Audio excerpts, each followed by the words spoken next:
Oui, docteur. Ok. Donc, on commence le cours. Donc, aujourd'hui, on va parler des responsabilités médicales.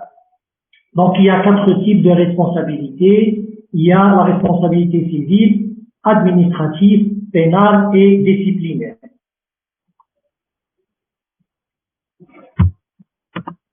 Donc, pour faciliter les choses, donc, je l'ai divisé en 2 parties. Donc, il y a la responsabilité recherchée à des fins d'indemnisation, donc qui sont la responsabilité civile et administrative, et la responsabilité recherchée à des fins de sanction, donc qui sont la responsabilité pénale et disciplinaire. Donc pour la première partie, donc il n'y a pas de sanction, il n'y a que l'indemnisation, c'est-à-dire lorsqu'un médecin commet un manquement et ce manquement engendre un dommage, donc il doit y avoir l'indemnisation de ce dommage. Donc par contre, pour la responsabilité recherchée à des fins de sanction, pénale et disciplinaire, donc là, il y a la sanction. Donc lorsque le médecin commet un manquement qualifié comme infraction, et cette infraction est décrite et sanctionnée par le code pénal ou le code de la déontologie médicale.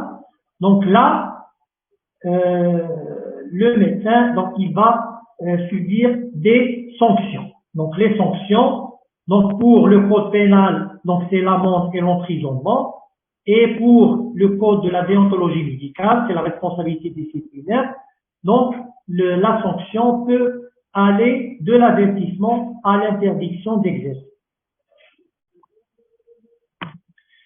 Donc la responsabilité médicale, donc c'est tout manquement du médecin aux obligations de l'exercice de la profession. Donc lorsque le médecin commet un manquement vis-à-vis des obligations de l'exercice de la profession, donc c'est la responsabilité, sa responsabilité s'engage.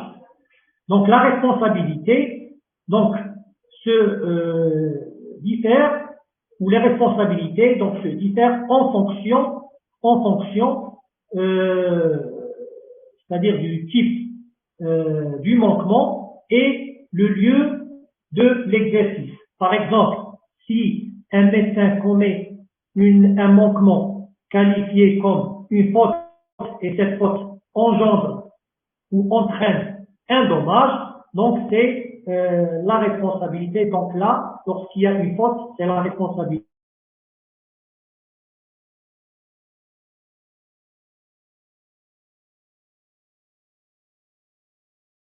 Les personnels qui exercent dans les établissements publics, et pour la responsabilité civile, c'est pour le médecin libéral, médecin privé.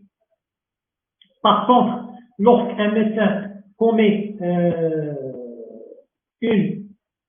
un manquement qualifié comme infraction, donc là, et l'infraction est, c'est-à-dire décrite donc dans le code pénal ou le code de la déontologie médicale, donc là, c'est la responsabilité sanctionnante, soit pénale, soit disciplinaire. Donc là, la responsabilité sanctionnante s'applique pour tous les médecins, donc quel que soit le lieu d'exercice, donc ce soit privé, soit pour les médecins qui exercent dans l'établissement public. Donc quelles sont ces obligations? Le patient a le droit à des soins de qualité et être un partenaire de la décision médicale. Donc le patient a des droits.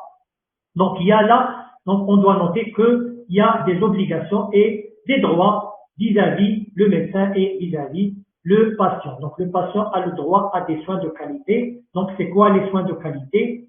C'est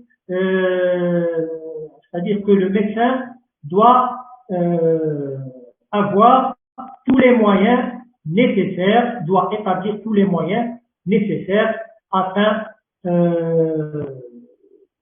c'est-à-dire d'établir un diagnostic ou une prise en charge thérapeutique. Donc, c'est l'obligation, ce qu'on appelle l'obligation de moyens.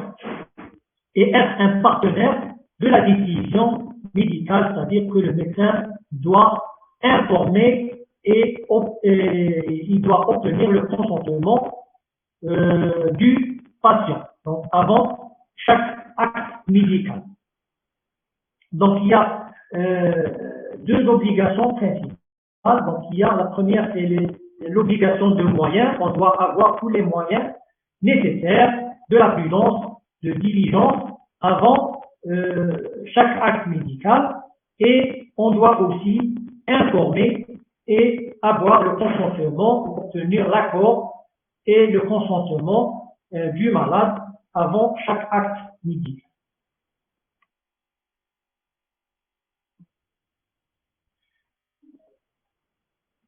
Donc lorsque le médecin commet un manquement qualifié comme une faute, donc là, il est tenu, et cette faute engendre ou entraîne ou provoque des dommages pour un malade, donc là, le médecin est tenu de réparer ce dommage. Donc le médecin est tenu de réparer ce dommage causé à ce malade. Donc c'est l'indemnisation qui peut incomber au responsable lui-même ou à son employeur. Donc là, en fonction du lieu d'exercice du médecin, donc soit pour les médecins privés, donc c'est son assurance professionnelle, personnelle, qui va indemniser donc le dommage subi à un malade suite à la faute provoquée par ce médecin, bien sûr.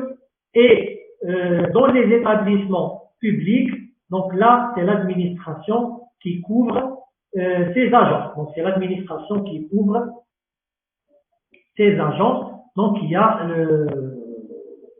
c'est-à-dire il y a donc pour l'indemnisation, donc il y a des autres procédures donc à suivre. Donc ce n'est pas l'assurance personnelle du médecin donc qui a commis la faute. Donc, dans le cadre d'une infraction, donc si le médecin commet une faute, commet un manquement qualifié comme infraction, donc et cette infraction est décrite et sanctionnée par le code pénal ou le code de la déontologie médicale, donc là on parle de sanctions. Donc il n'y a pas d'indemnisation, il y a la sanction. Donc pour le code pénal, donc la sanction c'est l'amende et l'emprisonnement. Et pour le code de la déontologie médicale, c'est de l'avertissement en fonction du manquement, de l'avertissement à l'interdiction d'exercer. Donc là, la particularité de la responsabilité médicale sanctionnante, donc là, la responsabilité, donc c'est-à-dire la responsabilité, donc s'engage donc face même aux tentatives ou un comportement. Donc les tentatives, lorsque par exemple une tentative d'avortement, donc face à une tentative d'avortement, et même c'est-à-dire là donc l'avortement n'a pas été accompli, l'avortement féminin n'a pas été accompli, donc le médecin, donc il sera sanctionné. Donc malgré qu'il y a juste la tentative de l'avortement.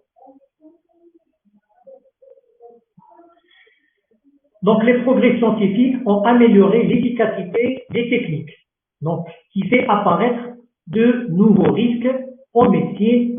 Donc il y a une nouvelle notion qui a été donc apparue sur la responsabilité sans faute du médecin. Donc la nouvelle notion, c'est la responsabilité sans faute. Donc c'est quoi cette responsabilité sans faute?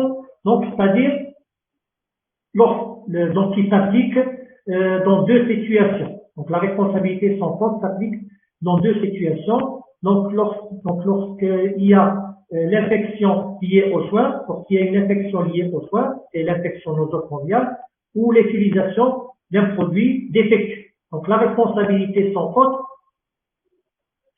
donc la responsabilité là du médecin s'engage lorsqu'il y a un dommage donc survenu suite à une prise en charge et il n'y a pas de faute.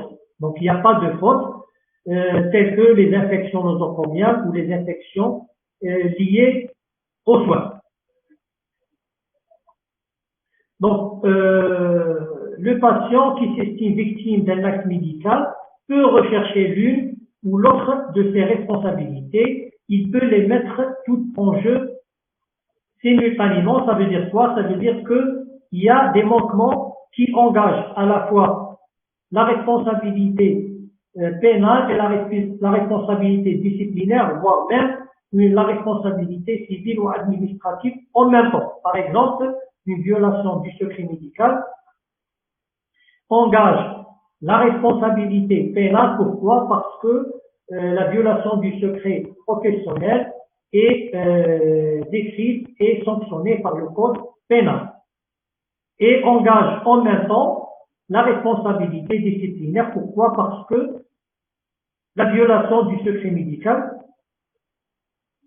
est aussi décrite dans le code de la déontologie médicale.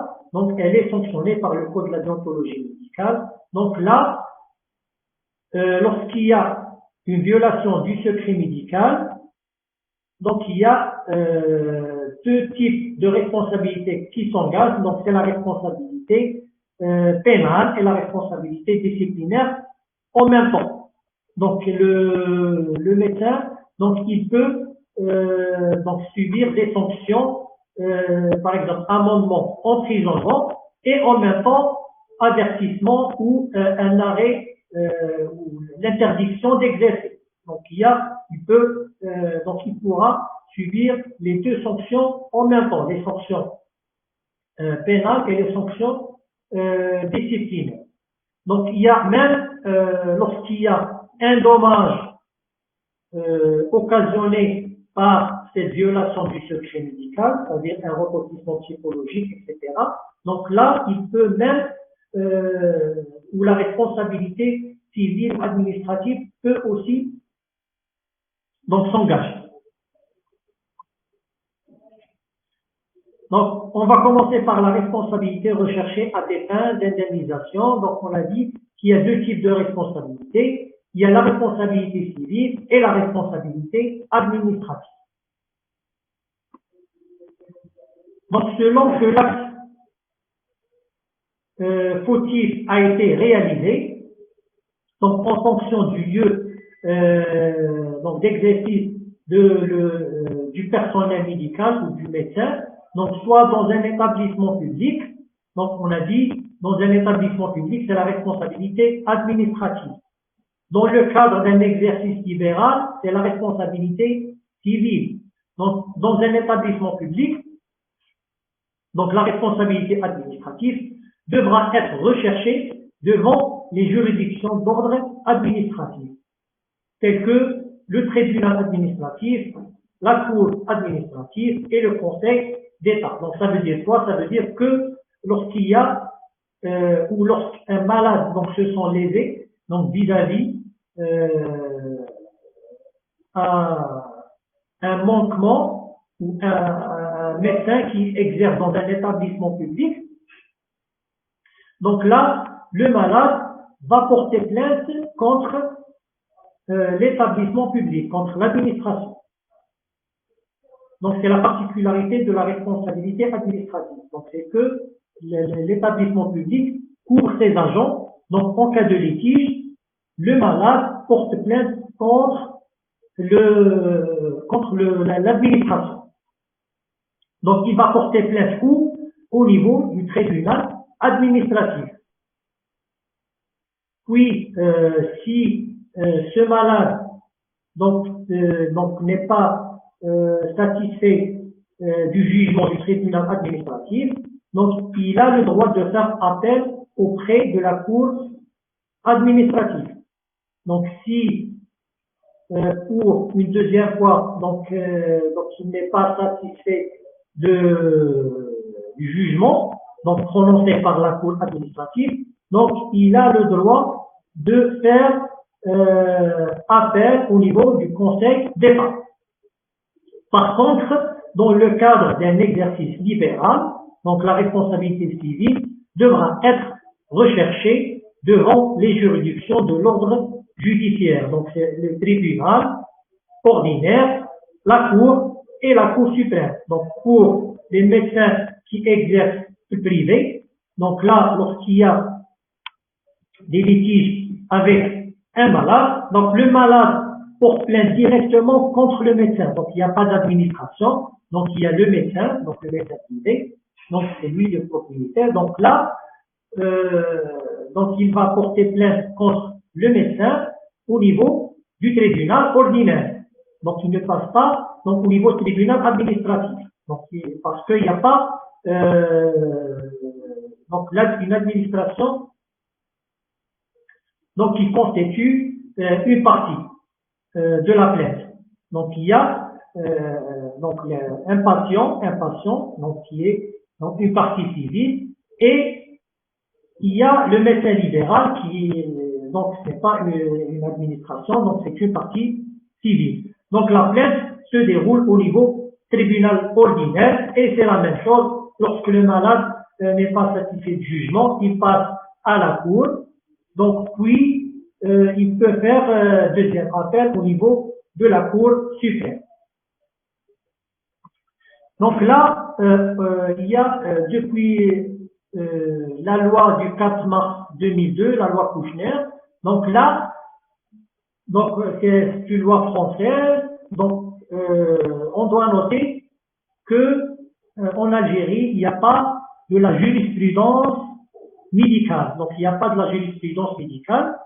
Donc nous, on se réfère à la jurisprudence française. Donc c'est quoi cette jurisprudence? Donc la jurisprudence, donc c'est ce qu'on appelle en arabe donc les lois al-ijtihad. Donc c'est al-ijtihad.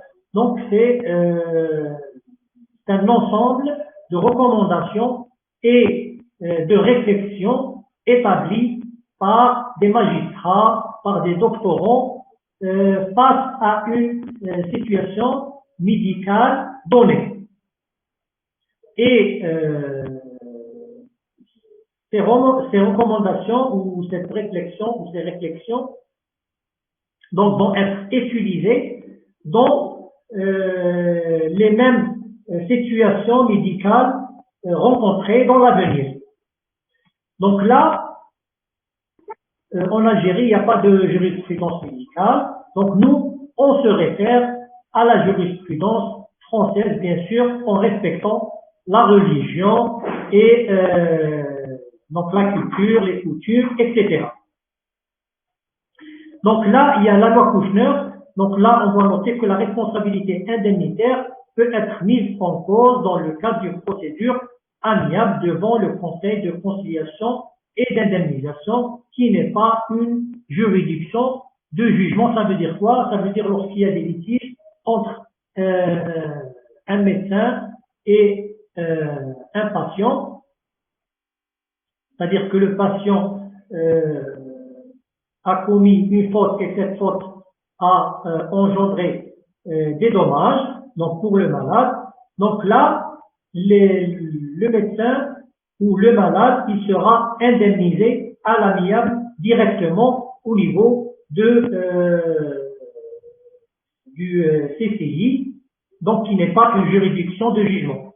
C'est-à-dire qu'il ne passe pas au niveau, c'est-à-dire la plainte, il n'y a pas de plainte, il n'y a pas de procédure judiciaire, etc. Donc l'indemnisation s'effectue directement et à l'amiable au niveau du CCI. Donc pour la responsabilité civile, donc qui s'applique pour les professionnels de santé libéraux, donc la responsabilité des professionnels de santé libéraux, donc la responsabilité est celle du médecin lui-même. Donc c'est le médecin lui-même qui va indemniser le malade. Donc l'indemnisation est garantie par son assurance de responsabilité civile personnelle professionnelle.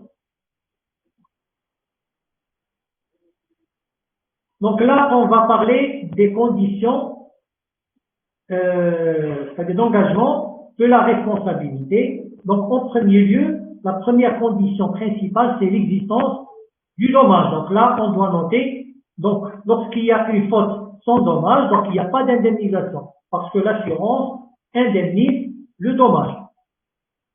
Donc le dommage subi par un patient du fait d'un acte médical, donc quel que soit fautif ou non, donc fautif, donc lorsqu'il y a une faute et cette faute engendre un dommage ou provoque un dommage pour le patient, et non fautif, ça veut dire lorsqu'il y a des dommages sans faute, tels que les infections liées aux soins, les infections nosocomiales et l'utilisation d'un produit défectueux. Dans ces deux cas, donc, le malade il ne pourra pas, c'est-à-dire prouver la faute, mais le dommage existe. Donc le dommage existe, est certain et réel. Donc là,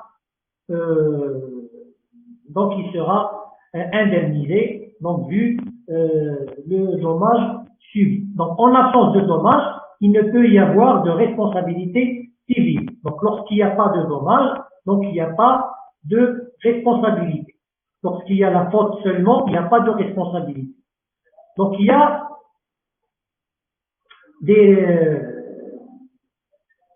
c'est-à-dire des cas particuliers qui n'existent pas en Algérie, tels que le dommage certains futurs ou une perte de chance.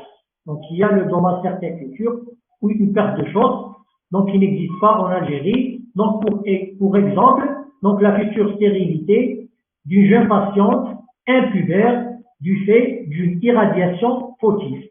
Donc la future stérilité d'une jeune patiente impubère du fait d'une irradiation fautive.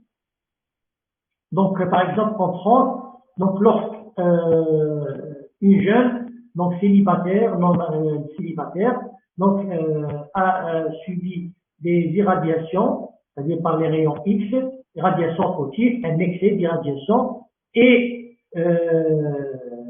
cette irradiation donc pourra entraîner une stérilité dans le futur, donc elle sera indemnisée vu en raison de cette éventuelle future stérilité.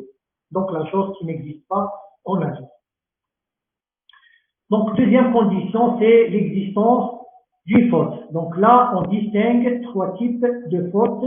Donc il y a une faute technique, il y a la faute d'une violation d'un devoir d'humanisme et il y a une faute banale. Donc on va commencer par la faute technique. Donc c'est quoi la faute technique? Donc lorsqu'il y a non-respect de données acquises de la science au cours d'un acte médical. Donc lorsque le médecin ne respecte pas les données acquises, les données de la science actuelle au cours d'un acte médical, donc qu'il soit de diagnostic, de traitement ou de prévention. Donc la faute technique, c'est quoi? C'est le non-respect de recommandations, des réflexions admises communément par les sociétés savantes, par les conférences de consensus au moment des faits en cause.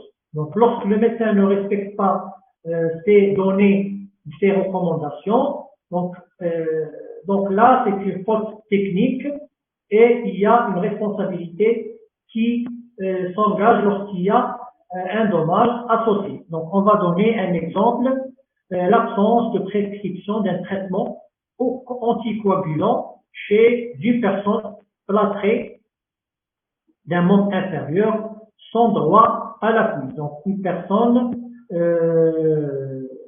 plâtrée, donc il doit bénéficier des anticoagulants afin de prévenir les complications thromboemboliques. Donc si suite à la non-prescription d'un traitement anticoagulant chez cette personne plâtrée, donc le malade va subir des complications thromboemboliques. Donc là, c'est la responsabilité donc c'est une faute technique, donc c'est une faute qualifiée faute technique, et c'est la responsabilité civile ou administrative qui s'engage. Donc le deuxième type de la faute, donc c'est la violation d'un devoir d'humanisme. Donc c'est quoi la violation d'un devoir d'humanisme? Donc c'est un comportement qui méconnaît les droits du patient et particulièrement ceux qui touchent à sa dignité. Donc par exemple la non-information du malade. Donc lorsqu'il y a un manque d'information ou non-information de la part du médecin, donc ça va considérer comme le non-respect de la dignité de la personne malade et la faute là est qualifiée comme une violation d'un devoir d'humanisme. Donc la troisième faute,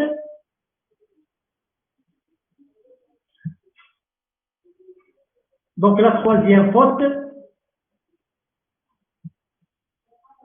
c'est la faute banale. Donc ce n'est pas une faute banale. Donc selon le terme banal, donc celle qui ne touche ni la technique médicale ni le devoir d'humanisme. Donc lorsque la faute n'appartient ni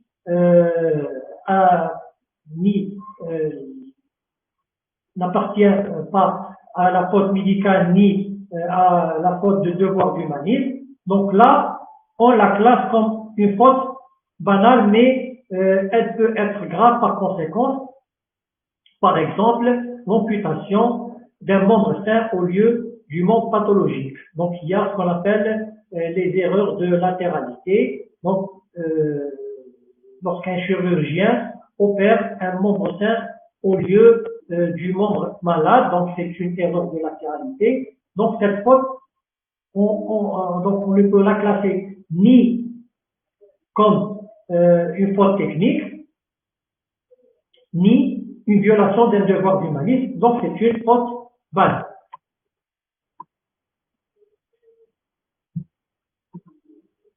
Donc la responsabilité civile peut être engagée en l'absence d'une faute, comme on l'a dit, donc c'est la responsabilité sans faute, donc le cas pour les infections nosocomiales ou les infections liées aux soins ou l'utilisation d'un produit défectueux. Donc la troisième condition, donc on a parlé de la première condition, c'est l'existence d'un dommage. Deuxième condition, c'est l'existence d'une faute avec les trois types de fautes. Et troisième condition, c'est l'existence d'un lien de causalité. Ça veut dire quoi? Ça veut dire qu'il faut qu'il existe un lien de causalité, un lien entre la faute et le dommage subi. Donc ce lien doit être certain est réel entre la faute et le dommage. Donc le plus souvent, ce lien est difficile à établir. Parfois, on trouve une difficulté lors de l'établissement du lien entre la faute et le dommage. Donc l'implication entre les conséquences normales de la pathologie du patient et celles qui résultent de la faute fait souvent planer le doute. Donc, pour la responsabilité administrative, donc c'est une responsabilité aussi indemnitaire des établissements de santé publique. Donc, ça s'applique pour les médecins qui exercent dans l'établissement public. Donc, ces établissements sont responsables indemnitairement des dommages causés par un agent, y compris médecin interne, étudiant en stage, etc. Donc, comme on l'a dit, donc, l'établissement public couvre ces agents, donc il est responsable indemnitairement des dommages causés. Donc, les conditions générales sont les mêmes, comme la responsabilité civile applicable donc aux médecins libéraux. Donc, les conditions générales de la responsabilité administrative, donc qui sont le dommage, la faute et le lien de causalité entre le dommage et la faute. Donc la particularité de la faute ici, qu'elle peut être qualifiée soit de faute de service, donc c'est la faute propre d'un agent, ou une faute dans l'organisation du service. C'est un manquement de dysfonctionnement qui est imputable à la chaîne de soins et non à une personne isolée. Donc, il y a deux types de fautes dans la responsabilité administrative. Il y a la faute de service et la faute du service. Donc, on va donner un exemple.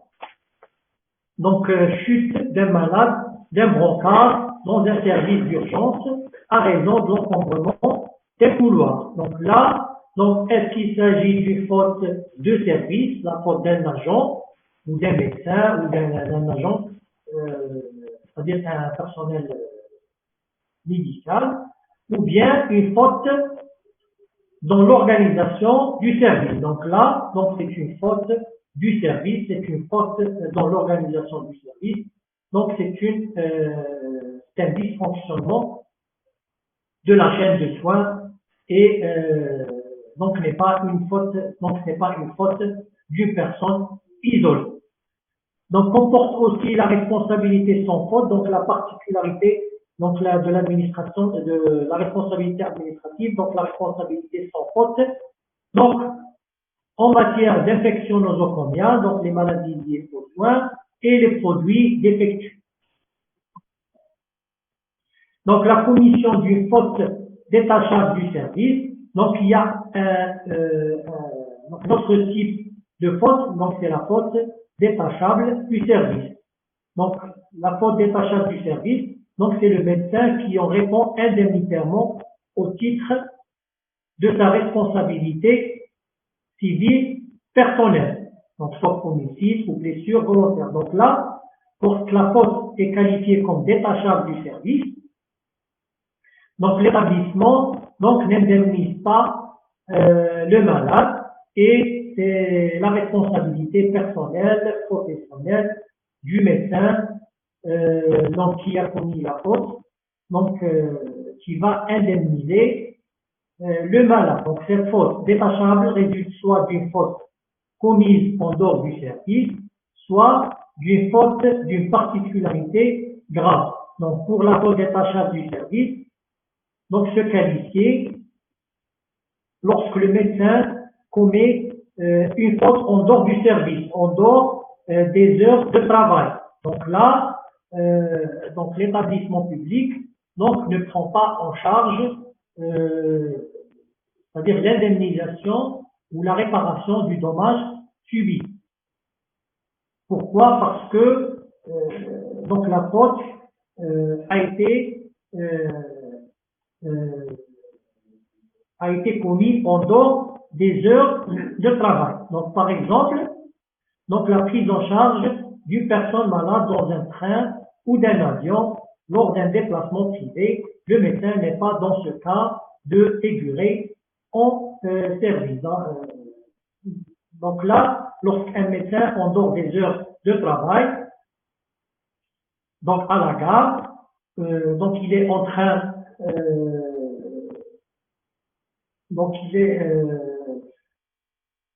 il est en train d'attendre, c'est-à-dire un train ou un taxi ou là, donc un malade, il faisait, entre-temps un malade, il faisait un malaise. Il doit intervenir, sinon, c'est l'abstention possible. Donc c'est la non-assistance à une personne en danger. Donc lors de son intervention, il commet une faute, c'est-à-dire par un défaut de manipulation, etc. Donc là, c'est ce qu'on appelle la responsabilité, une faute détachable du service. Donc c'est une faute détachable du service parce que elle a été commise en dehors de l'établissement et en dehors des heures de travail. Donc il y a la faute d'une particularité grave, la faute qui est aussi une faute détachable du service par son extrême gravité. Donc on va donner un exemple. Donc la prise de garde en état d'ivresse. Donc lorsqu'un chirurgien opère, c'est-à-dire dans un établissement public, opère en état d'ivresse. Donc là, et au moment de l'intervention, donc il commet une faute. Donc là, c'est une faute qui est détachable du service et c'est sa responsabilité personnelle qui s'engage. Donc après les deux types de responsabilités, civiles et administratives, donc qui sont des responsabilités indemnitaires, donc on va s'arrêter là. Donc la prochaine séance, donc on entame les responsabilités recherchées à des fins de sanction. Donc là, si vous avez des questions, donc je suis à votre entière disposition.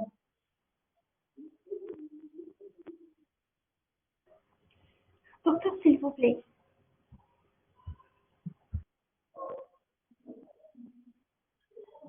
Donc, est-ce que vous avez des questions sur la responsabilité Oui. civile et administrative? Oui. Oui. Oui, docteur. Docteur, dans le slide de faute, Allez-y. vous avez mentionné faute commise par un patient ou par un médecin.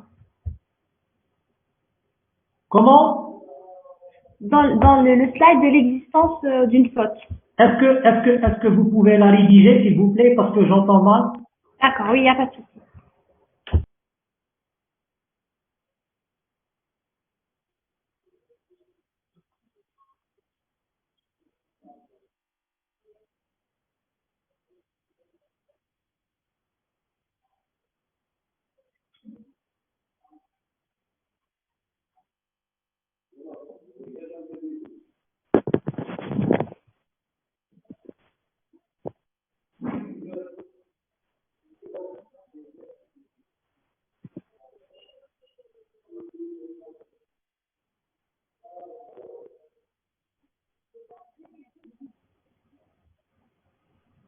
Donc là, en matière de faute, donc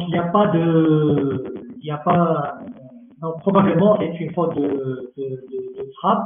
Donc il y a la faute non commise, donc la faute commise par le médecin. Donc il y a une faute non commise parce qu'il y a la responsabilité, donc médicale, c'est la responsabilité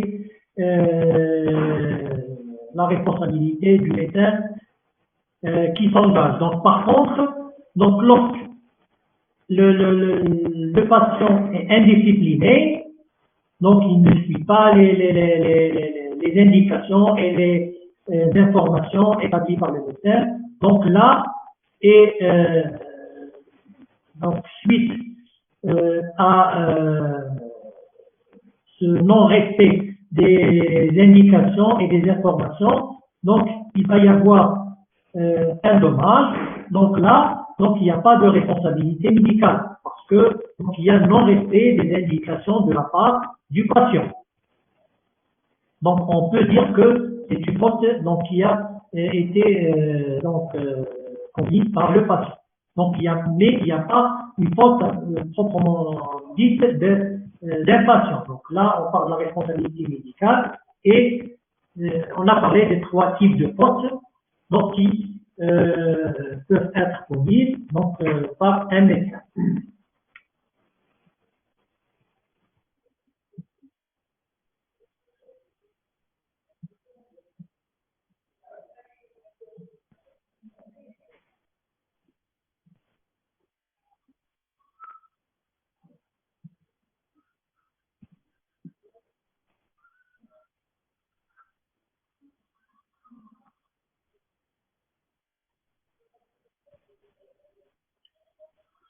Donc là, quelqu'un qui pose une question, donc si un malade LDF donc est mis en observation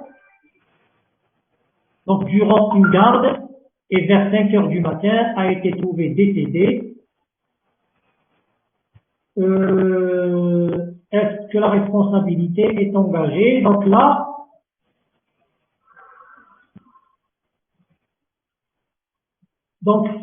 dans cette situation, donc c'est l'expertise médicale qui va trancher. Donc, est-ce qu'il y a une responsabilité médicale qui s'engage? Donc, la première chose, donc donc qui doit être recherché, c'est est-ce que le médecin donc qui a hospitalisé donc ce patient, donc le malade reste un malade, quel que soit SDF ou autre. Donc, est-ce que ce médecin a respecté donc les données acquises de la science, c'est-à-dire l'obligation de moyens? Est-ce qu'il a utilisé tous les moyens nécessaires pour établir le diagnostic? Est-ce qu'il a utilisé tous les moyens nécessaires pour la prise en charge? Donc là, donc si le malade donc n'a pas respecté donc ces données de la science, donc c'est une faute technique et donc il y a une responsabilité qui s'engage. Donc là, l'existence ou non d'une responsabilité donc se qualifie par le biais d'une expertise médicale. Donc c'est les données de l'autopsie médicale, de l'autopsie judiciaire, l'enquête, etc.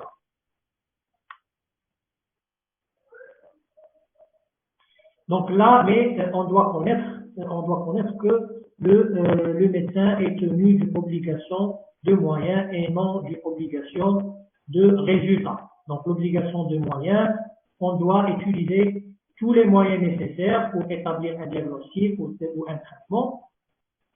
Et l'obligation de résultat, c'est la guérison. Donc on n'est pas tenu de guérir le patient.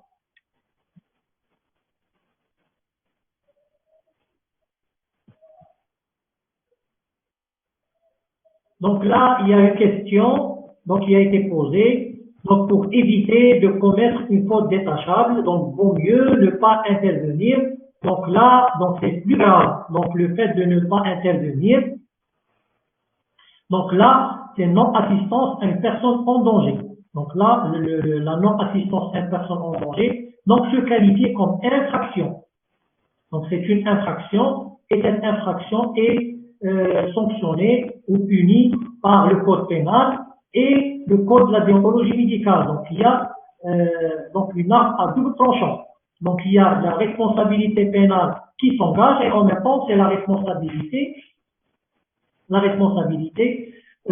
disciplinaire.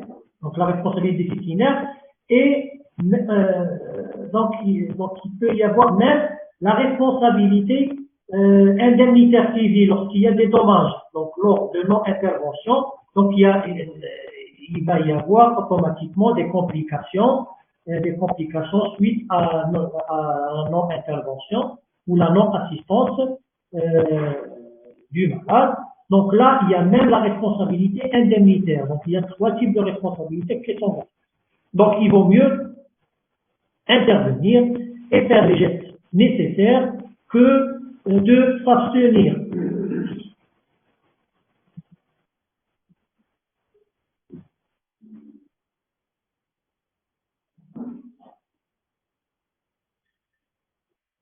Donc, il y a une autre, c'est-à-dire une question où donc le malade a fait un bilan complet plus échographie, donc qui a montré qu'il n'a objectivé donc aucune anomalie. Donc le plus important que le médecin doit avoir, c'est-à-dire les réflexions nécessaires face aux urgences. Donc il doit utiliser tous les moyens nécessaires, il doit demander les bilans, c'est-à-dire nécessaires et justifiés. Donc si ce malade, donc chez qui l'échographie est justifiée, donc là est revenant sans particularité, donc c'est bon. Mais si par exemple ce patient donc nécessite un scanner cérébral ou cet examen complémentaire n'a pas été effectué, donc là c'est la réponse technique et le non-respect de l'obligation de moyens. Docteur? Donc une autre question, donc si le médecin refuse de traiter un patient qui a des problèmes personnels avec lui, est-ce que c'est une faute ou bien c'est parmi les droits de médecin? Donc, malheureusement, donc le médecin, il n'a pas le droit de refuser de traiter un patient quel que soit, c'est-à-dire quel que soit, donc il existe des litiges ou des problèmes entre eux, donc il n'a pas le droit de refuser le traitement. Donc le cas, donc si c'est le cas, donc c'est la non-assistance à une personne en danger, c'est l'abstention, c'est ce qu'on appelle l'abstention fautive, donc qui est donc, donc à la suite de laquelle il va subir des sanctions pénales et disciplinaires.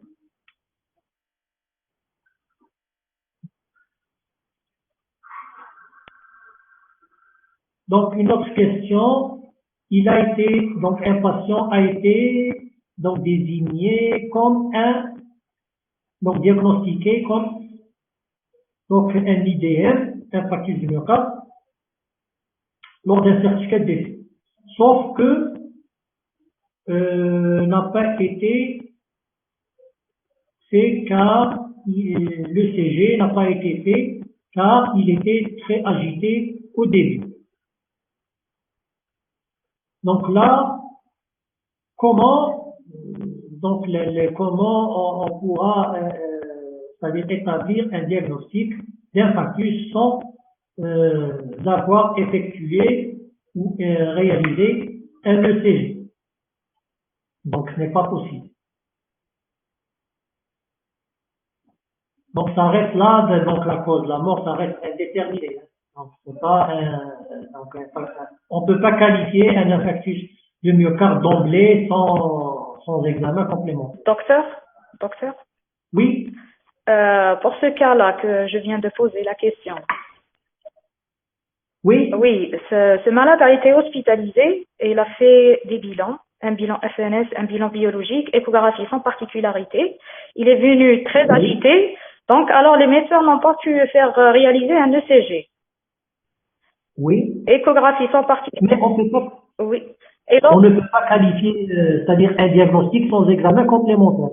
d'accord. Lors de la C'est-à-dire rédaction de la oui. Est-ce qu'ils ont fait des prélèvements sanguins?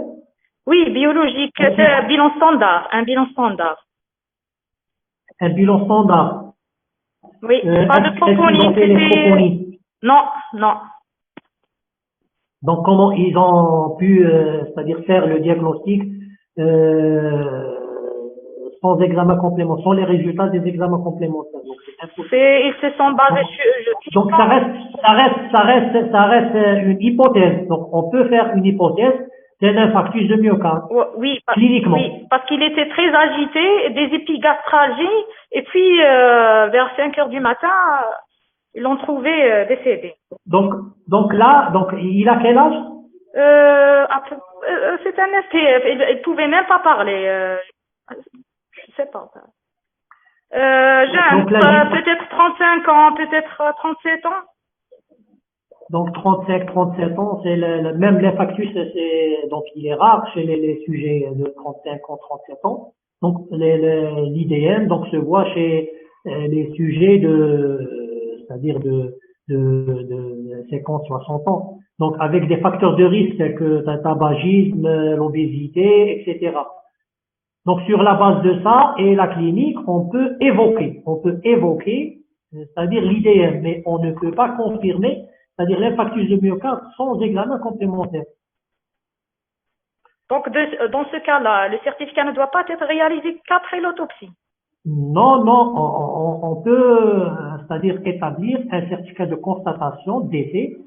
Donc soit il s'agit d'une mort naturelle par élimination de toute trace de violence, soit il s'agit d'une mort violente lorsqu'il y a des traces de violence évidentes à l'examen externe, soit c'est indéterminé quand il y a c'est-à-dire des signes donc suspects. Donc c'est un sujet jeune, c'est-à-dire on peut voir des signes de toxicomanie. Donc là c'est indéterminé. Donc on la laisse indéterminée et la cause de la mort donc sera c'est-à-dire confirmée par l'autopsie judiciaire. D'accord. Parce qu'il pouvait même pas communiquer avec lui. Il était seul, il pouvait même pas parler, agité. Pendant des heures, il était vivant. Puis vers Oui. 5 heures du matin, mis dans une chambre, agité, toujours il hurle. Puis il a été trouvé Donc décédé là, la 5. dans l'état d'agitation, donc il y a plusieurs donc hypothèses. Donc ça peut être même un problème psychiatrique dans l'état Oui, d'agitation. oui. Donc il y a un processus cérébral, il y a plusieurs choses, il y a la douleur, il y a plusieurs c'est-à-dire il y a plusieurs facteurs qui peuvent donner l'état d'agitation. D'accord. Donc, comme hypothèse IDM, elle est justifiée dans ce cas-là, comme ils l'ont Donc dit. l'hypothèse c'est cliniquement. Donc on peut évoquer donc un diagnostic donc cliniquement et ça reste à confirmer par les examens complémentaires. D'accord. Oui. Docteur, une autre question. Oui. Concernant, par exemple, un patient qui a eu une fracture. Oui. Et le médecin, alors que le patient est atteint d'hépatite C. Oui. Donc, le médecin orthopédiste, il a choisi entre le traitement orthopédique et chirurgical. Par précaution, il ne voulait pas faire l'intervention pour ne Oui. pas être contaminé et contaminer le personnel. Il a choisi le traitement orthopédique. Est-ce que c'est justifié là ou non? Donc non, ce n'est pas justifié. Parce que, Il y avait un cas et le médecin orthopédiste a refusé parce qu'il... donc il n'a pas le droit. Il n'a pas le droit de. Donc là, donc le patient, donc il peut, c'est-à-dire porter plainte et même demander réparation. Donc si la consolidation ne s'effectue pas, c'est-à-dire correctement. C'est-à-dire s'il guérit avec des séquelles, type, par exemple, c'est-à-dire raideur, ankylose, etc., avec toutes les complications d'un défaut de prise en charge. Donc là, donc le patient, c'est-à-dire il pourra porter plainte contre le médecin. Donc, et le médecin, donc c'est lui qui va indemniser le patient. Donc là, donc ces cas-là, donc ça passe par le biais d'une expertise médicale. Donc il doit y avoir après le dépôt de plainte, donc il y a le juge qui va désigner donc un expert en la matière et sur le dossier et c'est-à-dire l'interrogatoire et l'examen du malade. Donc c'est l'expert qui va prononcer sur la responsabilité, sur le défaut de prise en charge, et c'est lui qui va, c'est-à-dire estimer le dommage et faire le lien de causalité entre le dommage et la faute présumée. La faute présumée, donc c'est ça. D'accord, merci. Docteur, Oui. je veux demander au docteur Nobel, mon collègue Hadidi Kenta Dardoka, comment il a écrit un IDM alors qu'il n'a pas fait un ECG, le certificat de décès. Donc on a parlé de ça. Il a évoqué il a évoqué le diagnostic, c'est-à-dire cliniquement et d'après l'interrogatoire, il a évoqué le diagnostic. Je me dis IDM même l'interrogatoire ou l'examen clinique, chez ECG. On peut, lorsqu'on ne pourra pas, c'est-à-dire établir c'est-à-dire un diagnostic final, donc on peut faire des hypothèses de diagnostic. D'accord. صح في السيرتيفيكا دو ديسي كيفاش يكتب نورمالمون يكتب في الفوق يكتب مور ناتوريل والتحت يكتب اوبستاكل ميديكو ليغال ماشي اي دي ام. Pourquoi اوبستاكل ميديكو ليغال وي سيكتب مور ناتوريل باسكو ما عرفوش لا كوز ما كان يكريم ني اكسيدون. La cause exacte de la mort n'a pas été établie, mais normalement naturel. mais la mort est naturelle par élimination d'une mort violente, ou c'est-à-dire une mort violente. Par élimination de toute trace de violence et de lésions traumatiques, on peut mentionner ou cocher la case d'une mort naturelle. Mais il n'y a pas d'obstacle médico-légal. C'est un obstacle parce que c'est un SDF. Non, SDF n'est pas, il n'y a pas des recommandations qui, c'est-à-dire établissent que le SDF, face à la rédaction, à une rédaction de certificat médical, d'un certificat de décès d'un SDF, on coche obstacle médico-légal. Donc l'obstacle médico-légal lorsqu'il y a une cause, c'est-à-dire suspecte. Par exemple, une mort naturelle associée à un problème de responsabilité médicale. Donc là, oui, c'est un obstacle médico-légal à l'inhumation. Donc c'est ça. Mais juste pour le SDF, donc on ne peut pas, c'est-à-dire cocher un obstacle médico-légal. Donc s'il est identifié, donc et tout, donc là, donc il n'y a pas de problème. Il n'y Parce que avait pas chez le SDF, le problème, c'est l'identification. Est-ce qu'il est identifié ou non? il y avait pas suffisamment de données. Même les données personnelles, ils n'avaient pas. Il y avait même pas, on pouvait même pas réaliser un ECG. Le patient était très agité. Il n'y avait pas de trace de violence. L'échographie, il n'y avait même pas radiologue, donc on a juste consulté un confrère externe. Oui. Bon. On ne savait même pas son nom. Donc ça dépend le médecin qui a constaté. Donc c'est les données de l'examen externe et les données de l'entourage, etc. Même Donc, le taux de troponine durant une...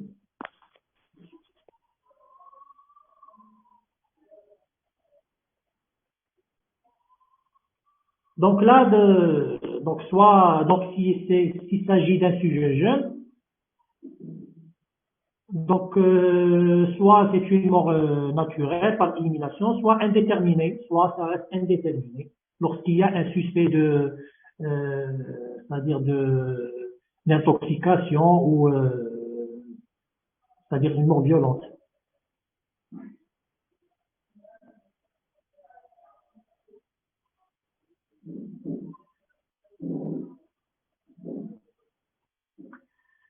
Donc, est-ce que vous avez d'autres questions?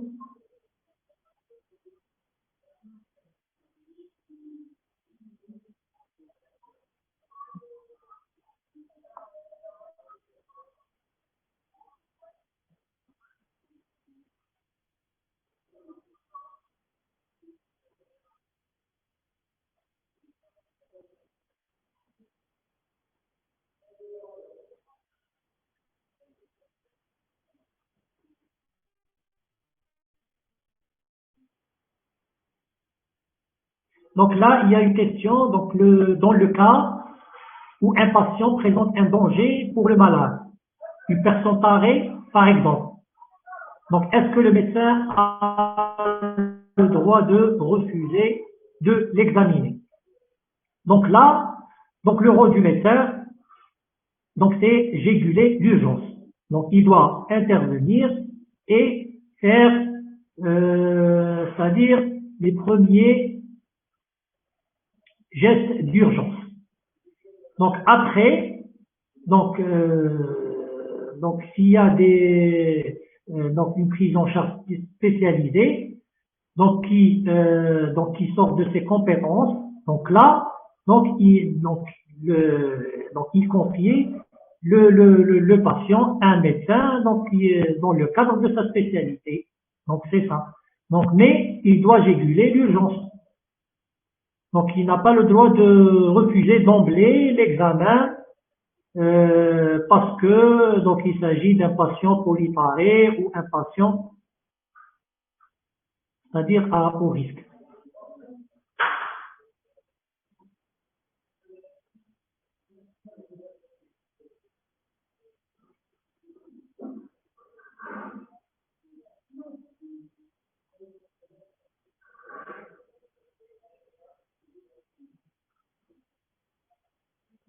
Donc, même pour les patients agressifs, donc on va essayer de les stabiliser. Donc, les stabiliser.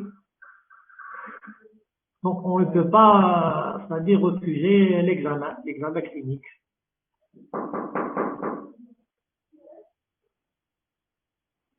Donc, en Algérie, il existe la jurisprudence et pas la juridiction de jugement.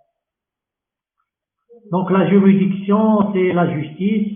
Donc, il existe en Algérie, bien sûr. Mais la jurisprudence, comme on l'a dit, donc l'IA Ijtihad, donc c'est quoi la jurisprudence? Donc c'est un ensemble de recommandations établies par des magistrats, par des doctorants, par des enseignants d'université. Donc là, c'est ce qu'on appelle la jurisprudence. Donc, et ces recommandations donc s'établissent face à une situation clinique particulière et la recommandation va être utilisée pour le même cas, c'est-à-dire rencontré dans l'avenir.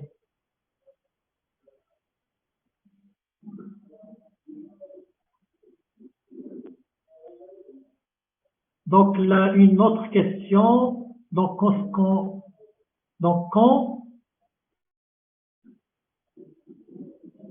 on se réfère à la jurisprudence, donc on se réfère à la jurisprudence lorsqu'il y a,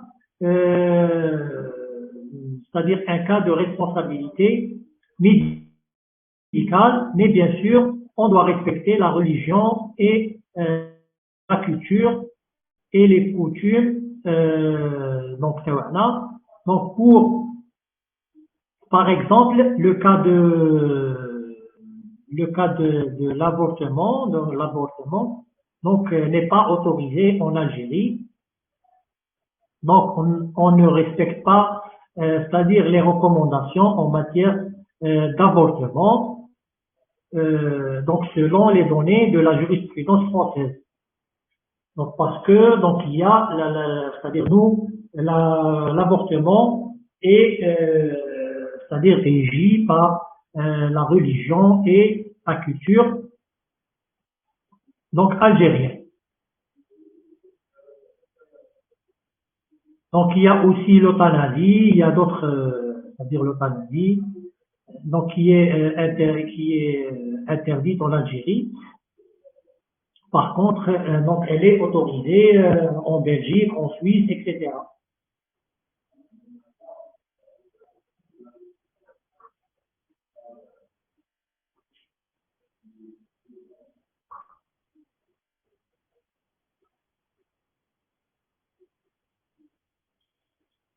Donc là, pour la rédaction d'une ordonnance médicale, donc est-ce qu'il est possible de la rédiger avec un autre nom? Donc c'est donc là donc c'est un certificat de complaisance. Donc c'est faux écriture faux. Donc c'est donc le médecin, donc c'est sa responsabilité pénale et disciplinaire qui s'engage. Donc il va être sanctionné pénalement et disciplinaire. Donc il est interdit de mentionner un autre nom que celui du patient sur l'ordonnance médicale.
Donc, est-ce que vous avez des questions?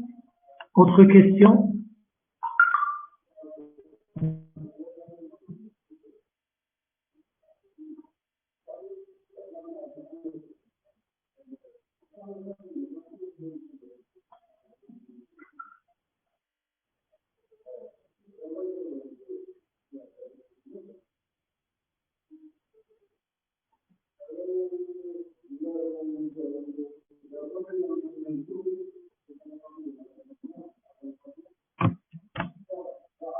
Donc, il nous reste la deuxième partie de la responsabilité médicale. Donc, on va la faire le dimanche à la même heure, donc 10h30. Et merci pour votre attention.